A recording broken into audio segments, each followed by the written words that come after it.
Hurricane Ian was slowly approaching Cape Coral, Florida, we prepared the house and put extra lines out on the boat and even the anchors to hopefully secure the boat from the rising waters.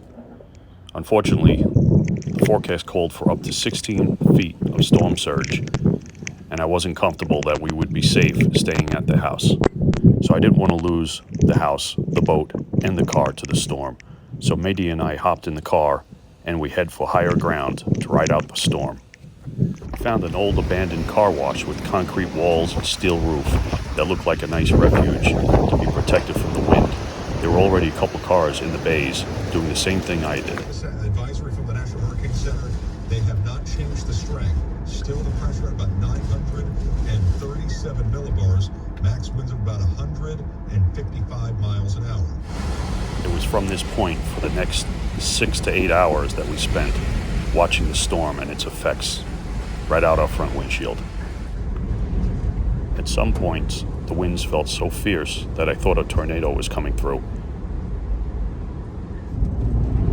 We've been holed up for most of the day trying to avoid the hurricane here in Cape Coral. So we're going to start heading back now. The worst of the storm is by us, and I know we still got the storm surge to worry about, but we're driving back towards southwest Cape Coral, and we're going to check that out. And I'll watch for low-hanging trees around here. A lot of isolated pockets of flooding on Skyline, but has been passable. See, the poles are all leaning over here, so they were pulled over with the wind.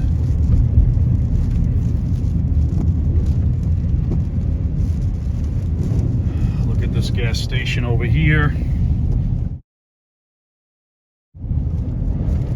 I was going to park under that gas station before, but I kept going. I found a nice concrete structure to stay under. We got some swaying lights. Surprised the lights are working here, but you can see they're in pretty bad shape.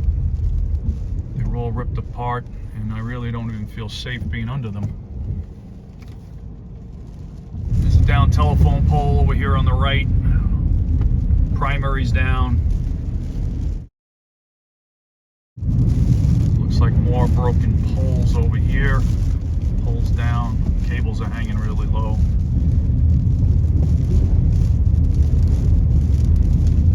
You got holes in buildings. Looks like the signs came off the buildings over there. There's more leaning poles. These are all major power lines, all primaries that are down. Fiber optic cable across the street. Oh, here's another house that really got destroyed. Here's one that's just framed out with cinder blocks. The whole roof is gone. This is not the first one I've seen.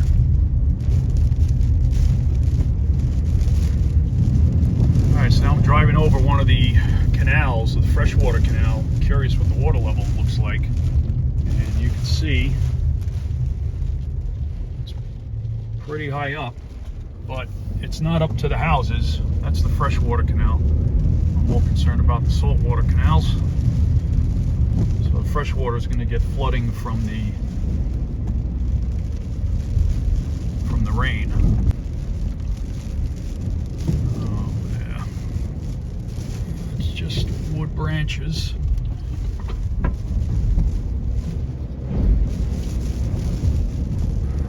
Oh, now this one I'm not going to be able to get through.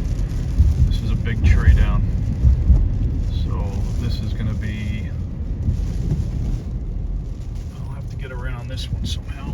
Let's try to make a right over here. Go around the block. You see the big tree right there.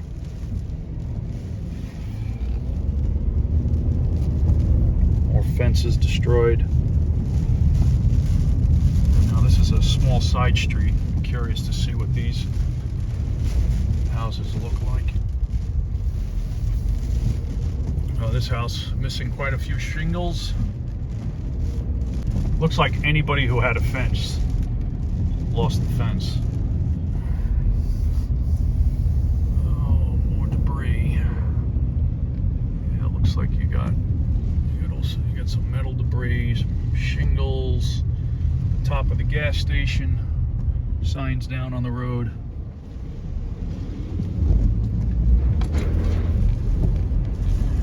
All right, lots of poles down over here. Skyline going north. I would not drive on that side of the road. That's why I saw a car on this side of the road right before that tree. They're really leaning over here to the road. This is going to take a long time to restore. We're going to be out of power for quite a while. Oh boy. Trying to get around this. Now, I think this might be a problem up ahead. It looks like a really deep water, which I don't think I'm going to try to pass. That's a big truck ahead of me, and I don't think I'm going to try to do that. All right, we had to put you down a little bit. I had to make a U-turn. We found some flooding on Skyline, so we couldn't go down that way. Now we're trying to make our way over to Pelican to head south. Pelican's got all sorts of poles down. You got to drive on the opposite side of the road. Seems like the wind's picking up again. Wonderful. And let's see. Oh boy. All right, so here we have a saltwater canal. This is not good. Not good at all.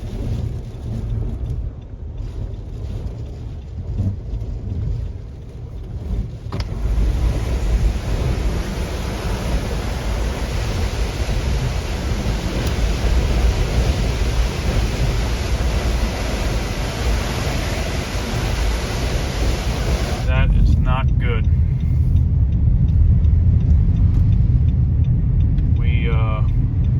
And that's way up in the canal.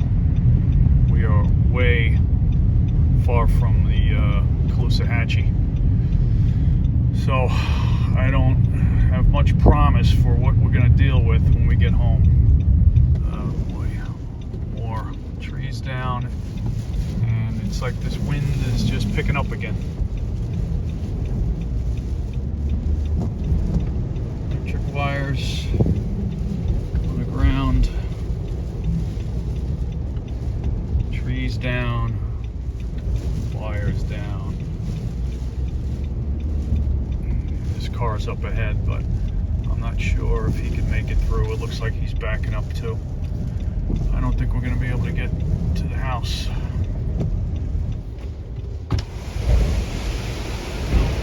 Don't look good either. All right, we're going to try Gleason Parkway to Santa Barbara. More electric cables on the ground. All right, we're heading down Santa Barbara. Some more flooding. Get around this though.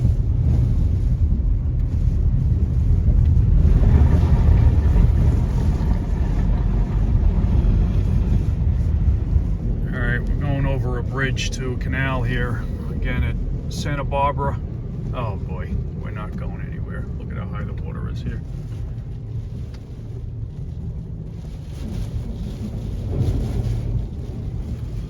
And we look even more flooded on this side, so not much we could do here.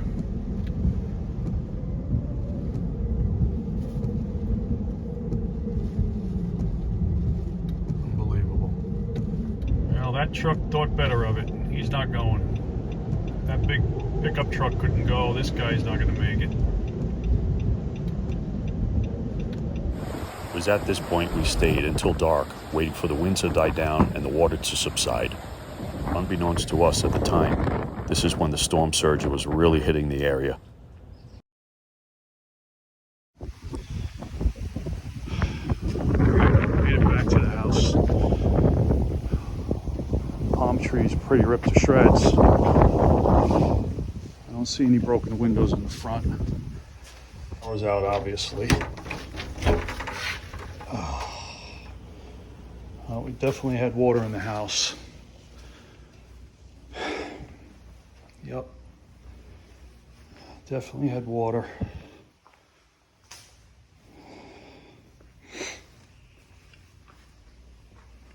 It doesn't look to be that much. It looks like we may have only had a few inches of water. Well, maybe a little more than that. It looks like the garage got the worst of it, to tell you the truth. A lot floated around in here.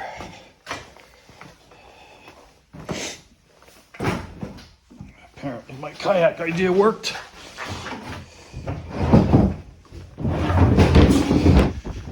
All right, now for the, oh my God. Oh my God.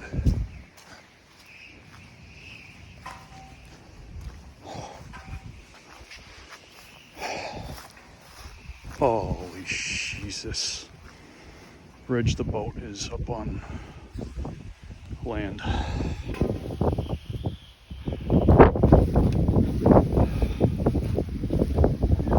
It's in our neighbor's house.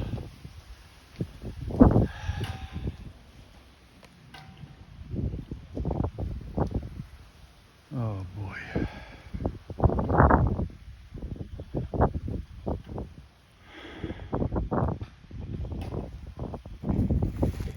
So the boat floated right off the pilings. Right off of it. Floated right up over the pilings.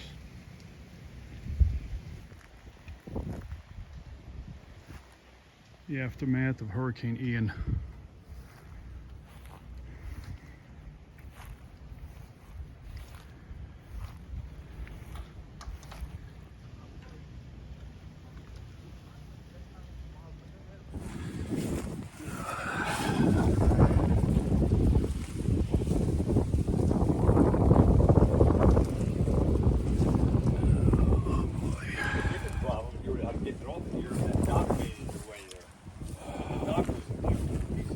Yeah, well, they're gonna have to get a big crane and just lift the whole thing up. Recovery, they'll lift it right over this dock.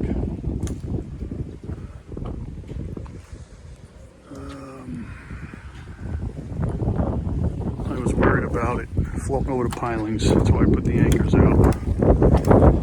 It didn't help.